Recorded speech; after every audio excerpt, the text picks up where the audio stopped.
CPM-ന്റെ മുതിർന്ന നേതാവ് AK ബാലൻ മാതൃഭൂമി ന്യൂസിനൊപ്പമുണ്ട്. സ്വാഗതം. ഈ തദ്ദേശ തെരഞ്ഞെടുപ്പിന് പിന്നാലെ ഈ സമീപകാലത്ത് ഏറെ ചർച്ചയായൊരു പരാമർശം, അത് പറഞ്ഞത്, അതിന് തുടക്കമിട്ടത് താങ്കളാണ്.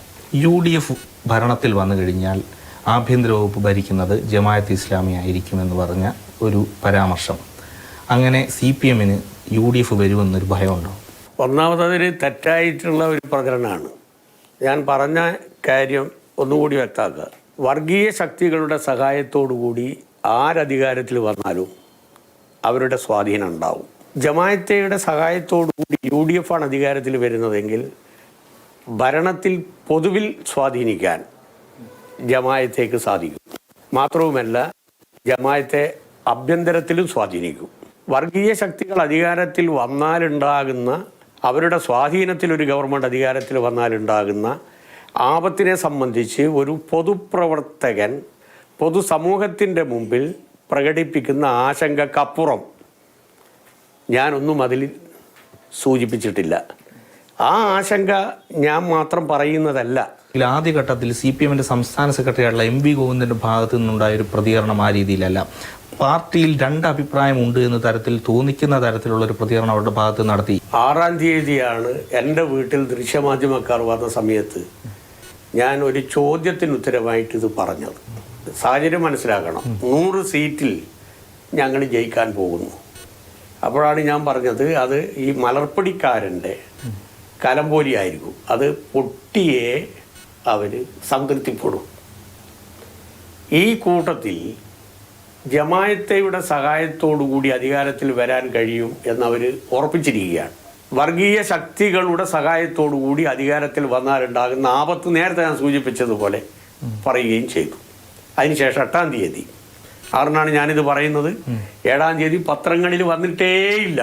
ഒരു ദൃശ്യമാധ്യമമാണ് ഇത് പ്രാധാന്യത്തോടുകൂടി ഈ ഭാഗം കൊടുത്തത്. 8-ാം തീയതി ബഹുമാനപ്പെട്ട മുഖ്യമന്ത്രി കൃത്യമായി ചരിത്രം ഓർമ്മപ്പെടുത്തേണ്ടതാണ്, തമസ്കരിക്കാനുള്ളതല്ല. അതിൻ്റെ ഭാഗമായി തലശ്ശേരി സംഭവവും മാറാട് സംഭവവും അദ്ദേഹം എടുത്തു പറഞ്ഞ് ക്ലാരിറ്റി വരുത്തി. ഞാൻ പറഞ്ഞതിനോട് യോജിച്ചു.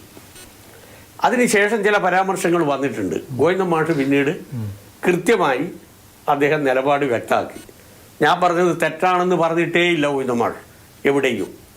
പക്ഷേ മുഖ്യമന്ത്രി നടത്തുന്നതിന് മുമ്പ് പറഞ്ഞു. പിന്നീട് കൃത്യമായി അദ്ദേഹം പറഞ്ഞു, ബാലൻ പറഞ്ഞതിനെതിരായി ഗോവിന്ദൻ മാഷ് പറയുന്നു എന്ന വ്യാഖ്യാനം കൊടുക്കാൻ എന്നെ കിട്ടില്ല എന്ന് പറഞ്ഞു.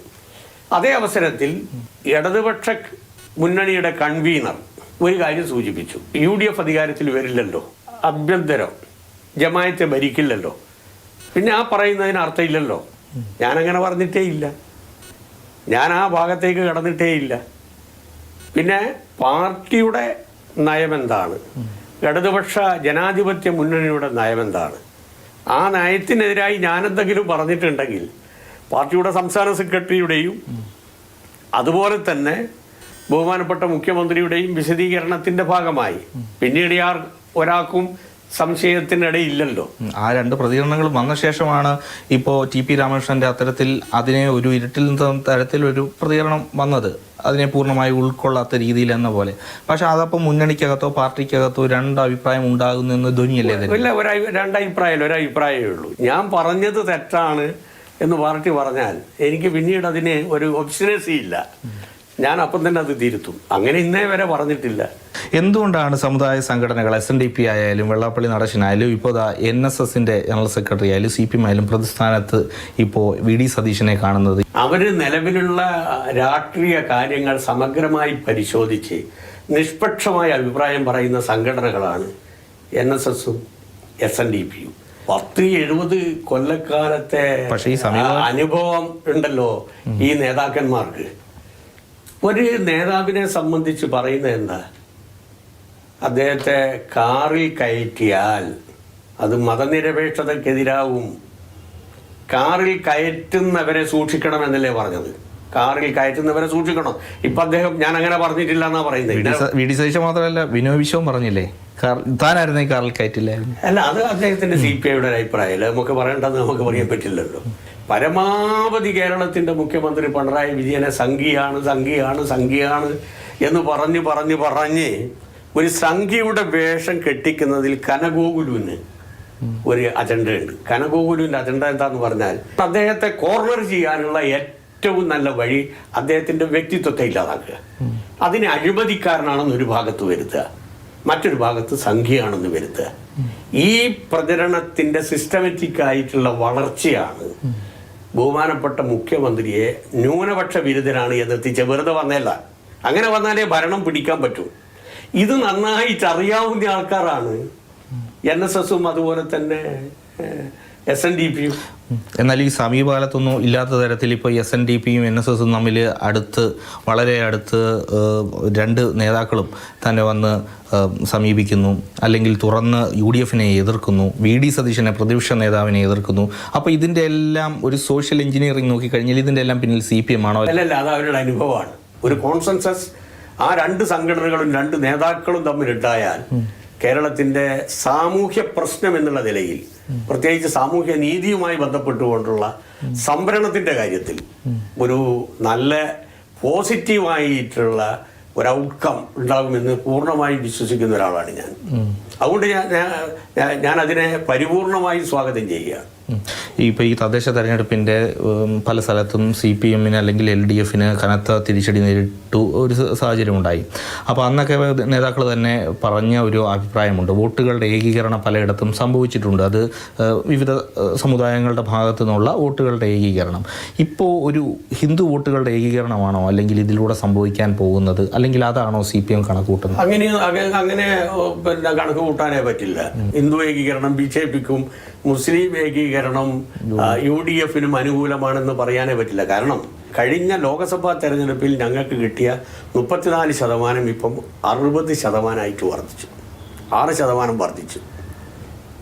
UDFന് 3% വോട്ട് കുറഞ്ഞു, BJPക്ക് 2% വോട്ട് കുറഞ്ഞു.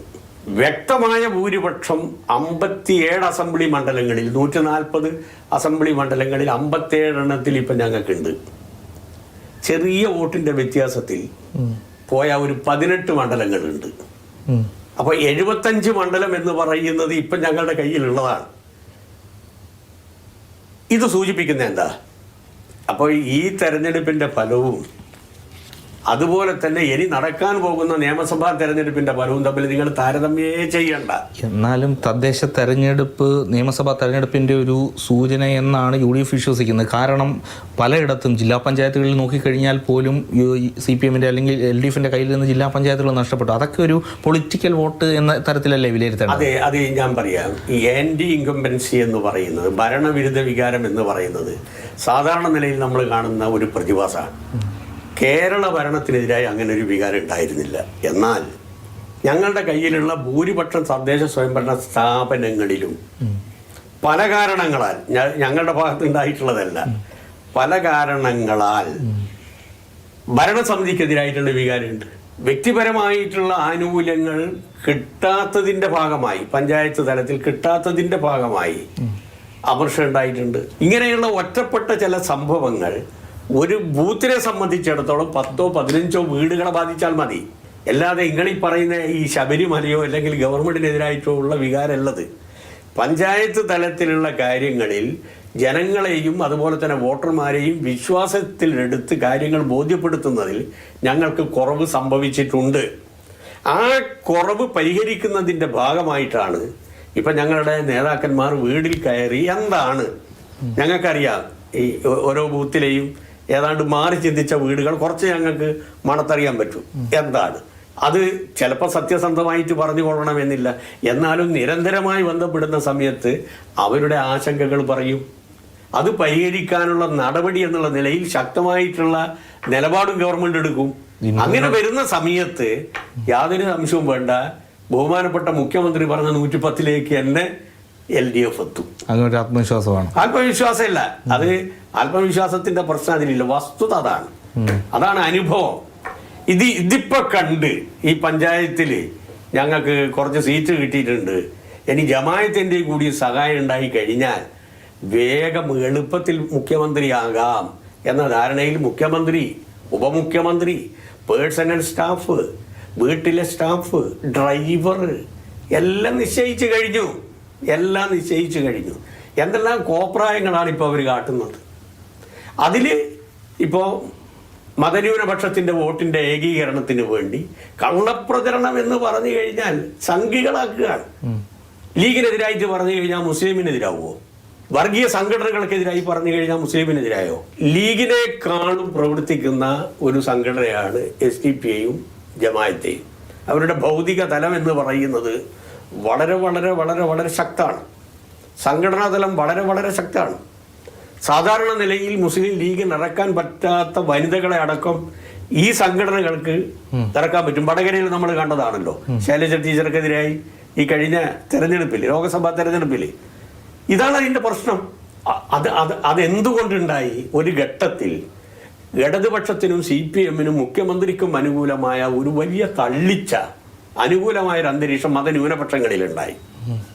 മലപ്പുറം ജില്ലയിൽ തന്നെ 3% വോട്ടിന്റെ വ്യത്യാസത്തിലായിരുന്നു ഞങ്ങൾ നിന്നത്. 4 ഞങ്ങൾ ജയിച്ചു, 2 സീറ്റ് ചെറിയ വോട്ടിനാ പോയത്. പക്ഷെ അങ്ങനെയൊക്കെ നിൽക്കുമ്പോഴും ഈ വെള്ളാപ്പള്ളി നടേശൻ നടത്തുന്ന ഇത്തരത്തിലുള്ള പ്രതികരണങ്ങൾ, വെള്ളാപ്പള്ളി ചേർന്ന് നിൽക്കുന്നത് ഒരു പക്ഷേ, അല്ലെങ്കിൽ അദ്ദേഹത്തിൻ്റെ പ്രതികരണങ്ങളൊക്കെ പലപ്പോഴും CPMനും സർക്കാരിനും ഒക്കെ അനുകൂലമായ പ്രതികരണങ്ങളാണ്. അതൊക്കെ കൂടുതൽ വഷളാകില്ല ഇങ്ങനെയൊക്കെ ഒരു പ്രതികരണങ്ങൾ നടത്തുമ്പോൾ, പ്രത്യേകിച്ച് മലബാറിലെങ്കിലും ഈ പറഞ്ഞ വിഷയങ്ങളെല്ലാം? അല്ല, അത് ബോധ്യപ്പെടുത്താൻ ഞങ്ങൾക്ക് കഴിയും. ആ ബോധ്യപ്പെടുത്തലിന്റെ ഭാഗമായിട്ടാണ് ഞങ്ങൾ ഓർമ്മപ്പെടുത്തുന്നത് മാറാടും തലശ്ശേരി. അത് പറയാനേ പാടില്ല. അത് പറയുന്നത് വർഗീയതയുടെ മൂർധന്യതയിലെത്തിയ മനസ്സിന്റെ ഉടമകൾക്ക് അങ്ങനെ പറയാൻ പറ്റൂ എന്നവർ പറയുന്നതിന്റെ കാരണം, മാറാട് പറഞ്ഞാൽ തലശ്ശേരി പറഞ്ഞാൽ സ്വാഭാവികമായി CPIMന്റെ ഇടപെടലും പിണറായി വിജയന്റെ ഇടപെടലും പറയാൻ നിർബന്ധിക്കപ്പെടും. അതവർക്ക് ഇഷ്ടേല്ല. മതന്യൂനപക്ഷത്തോടുള്ള ഞങ്ങളുടെ സമീപനത്തിന്റെ ഭാഗമായി ഒരു വലിയ അനുകൂല സാഹചര്യം, പ്രത്യേകിച്ച് പിണറായി വിജയൻ സംസ്ഥാന സെക്രട്ടറി ആയിരിക്കുന്ന സമയത്ത് അദ്ദേഹം നടത്തിയ ഒരു സംസ്ഥാന അടിസ്ഥാനത്തിലുള്ള ജാഥ ഉണ്ടായിരുന്നു. മലപ്പുറം ജില്ലയിലൊക്കെ തന്നെയുള്ള മുസ്ലിം കണ്ട തള്ളിച്ചയായിരുന്നു അത് കണ്ടിട്ടാണ് ഇവരുടെ കണ്ണ് തള്ളിപ്പോയത്. നിലവിലുള്ള സാഹചര്യത്തിൽ ഇടതുപക്ഷത്തോടും CPMനോടും അനുകൂലമായി നിൽക്കുന്ന ഒരു മനസ്സ് രൂപപ്പെട്ടു. അത് മാറ്റിയെടുക്കുക, റിവേഴ്സിലേക്ക് കൊണ്ടുപോവുക എന്നുള്ളത് ഈ കനകോലുവിൻ്റെ ഈ ഒരു തന്ത്രമാണത്. ആ തന്ത്രം കുറെ വിജയിച്ചില്ല എന്ന് ഞാൻ പറയുന്നില്ല. പക്ഷെ അതിൻ്റെ ഭാഗമായി ഞങ്ങളെപ്പോലുള്ളവരെയൊക്കെ തന്നെ സംഘികളാക്കുക എന്നുള്ളത് അവരുടെ ഒരു അജണ്ടയാണ്. അതിപ്പോൾ നമ്മുടെ ഈ മുസ്ലിം ലീഗിൻ്റെ ഒരു നേതാവില്ലേ ഷാജി പറഞ്ഞത്, എന്താ തലച്ചോറിന് പ്രശ്നമുണ്ടെന്നാണ് ഇങ്ങനെയൊക്കെ. പക്ഷെ എൻ്റെ പ്രായമുള്ള മുസ്ലിം ലീഗിലുള്ള നേതാക്കന്മാർ ഉദ്ദേശിച്ചിട്ടായിരിക്കും അയാൾ പറയുന്നതെന്നുള്ളത് എനിക്കറിയില്ല. ഈ തലച്ചോറിൻ്റെ ഉള്ളിൽ ഒന്നുമില്ല എന്നുള്ളത് എനിക്കെതിരായിട്ട് മാത്രമല്ല അദ്ദേഹം ഷാജി പറഞ്ഞത്. അതുകൊണ്ടാണ് ഞാൻ ഈ പറയുന്നത്. VSനെതിരായിട്ട് പറഞ്ഞിട്ടുണ്ട്, EMSനെതിരായിട്ട് പറഞ്ഞിട്ടുണ്ട്, മൊഴി ചൊല്ലിയ സ്ത്രീകൾക്ക് റീസണബിൾ ആയിട്ടുള്ള ഒരു എമൗണ്ട് മദാഹ് എന്നാണ് അവർ പറയുക, എലിമണി കൊടുക്കണമെന്നുള്ളത്. അത് ശരീരത്തിനെതിരാണെന്നും പറഞ്ഞ് 1 കെട്ടും 2 കെട്ടും 3 കെട്ടും 4 കെട്ടും EMSന്റെ ഓളയും കെട്ടും MV രാഘവന്റെ ഓളയും കെട്ടും എന്നും പറഞ്ഞ് പ്രചരണം നടത്തിയില്ലേ? മുസ്ലിം സാമാന്യ ജനത ഒഴുകിപ്പോയോ അതിൻ്റെ കൂടെ? ഇപ്പോഴുള്ള ജമായത്ത് ഉണ്ടല്ലോ. ഞാൻ ഈ ജമായത്തേക്കെതിരായിട്ടുള്ള ഈ ആശയ പ്രചരണവുമായി ബന്ധപ്പെട്ടുകൊണ്ട് കുറേ കാര്യങ്ങൾ മനസ്സിലാക്കി ഷാജിൻ്റെ എടുക്കുന്ന. ഷാജി യൂത്ത് ലീഗിന്റെ സംസ്ഥാന പ്രസിഡന്റ് ആകുമ്പോൾ അദ്ദേഹം നടത്തിയിട്ടുള്ള പ്രസംഗമുണ്ട്, അതിന്റെ ക്ലിപ്പിംഗ്സ് എൻ്റെ അടുത്തുണ്ട്. ഇതിനെ ചെറുത്ത് തോൽപ്പിക്കേണ്ട സംഘടനയാണ് ഇത്. മുസ്ലിം സമൂഹത്തിന് അംഗീകരിക്കാൻ പറ്റില്ല. ഇസ്ലാം റിപ്പബ്ലിക്കാണ് ഇവരുടെ ലക്ഷ്യം. അതുകൊണ്ട് എല്ലാവരും യോജിക്കണം ഇതിനെതിരായി എന്ന് പറഞ്ഞാണ് ഇപ്പൊ പറയുന്നത്. രാഷ്ട്രീയം മാറിയിരിക്കുന്നു. ഇപ്പൊ ഈ ജമാഅത്തെ ഇസ്ലാമിയെ എതിർക്കുന്ന മുഖ്യമന്ത്രിയും അങ്ങ് ഉൾപ്പെടെയുള്ള എല്ലാ നേതാക്കളും ഉൾപ്പെടുന്ന മുന്നണിയും പാർട്ടിയും ഒരു കാല സമയത്ത് ചേർത്ത് പിടിച്ചിട്ടുണ്ട്. വോട്ട് അവർ തന്നിട്ടുണ്ട്. അവരുടെ പാർട്ടിനെ നിരോധിച്ച സമയത്ത് ഞങ്ങൾക്ക് വോട്ട് തന്നിട്ടുണ്ട്. മാത്രമല്ല, അതിശക്തമായിട്ടുള്ള സാമ്രാജ്യ വിരുദ്ധ ഒരു ആശയ തലം അവർ സൃഷ്ടിച്ചിട്ടുണ്ട്. അത് നമ്മൾ കാണാതിരുന്നുകൂടാ. ഞങ്ങൾ അവരോടുള്ള സമീപനത്തിൻ്റെ അകത്തുള്ള മാറ്റത്തിൻ്റെ പ്രധാനപ്പെട്ട കാരണം RSSന്റെ മറ്റൊരു പതിപ്പായിട്ട് മാറുന്നു. അതുകൊണ്ട് RSSനെ എതിർക്കണമെങ്കിൽ മുസ്ലിം തീവ്രവാദ സംഘടനകളെ എതിർത്തേ പറ്റൂ.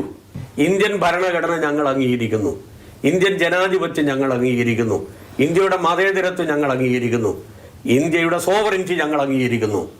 ഇസ്ലാം മതരാഷ്ട്രമല്ല ഞങ്ങളുടെ ലക്ഷ്യം എന്ന് പ്രഖ്യാപിച്ചാൽ ഒരു സംശയവും വേണ്ട, ഞങ്ങൾ അംഗീകരിക്കും അവരെ. ഇന്നത്തെ സാഹചര്യത്തിൽ RSSന് വടക്കൂറുള്ള ഒരു മണ്ണുണ്ടാക്കി കൊടുക്കുന്നതിൽ ഒരു പ്രധാനപ്പെട്ട ഘടകമായിത്തീരുന്നു ഇത്. അതുകൊണ്ടാണ് RSSനെ പോലെ തന്നെ ഞങ്ങൾ ഈ സംഘടനയും എതിർക്കാൻ നിർബന്ധിക്കപ്പെട്ടത്. അല്ലെങ്കിൽ ഞങ്ങൾക്ക് അതിനെ എതിർക്കേണ്ട ആവശ്യമില്ല. അതുകൊണ്ട് ഏതായാലും പറഞ്ഞ കാര്യത്തിൽ ഉറച്ചു നിൽക്കുക. അക്കാര്യത്തിന്റെ അത് സംശയമില്ലല്ലോ. അയാളിപ്പോ ഡിഫേമേഷൻ കൊടുത്തിട്ടില്ലേ? ആ സമീപനമല്ലല്ലോ ഞങ്ങൾക്ക് മുസ്ലിം ലീഗിനോടുള്ളത്. ഏതായാലും വളരെ നന്ദി പ്രതികരിച്ചതിന്. സമീപകാലത്തുണ്ടായ രാഷ്ട്രീയ വിവാദങ്ങൾ, വിഷയങ്ങൾ, അതിലെല്ലാമാണ് AK ബാലൻ നിലപാട് വ്യക്തമാക്കുന്നത്.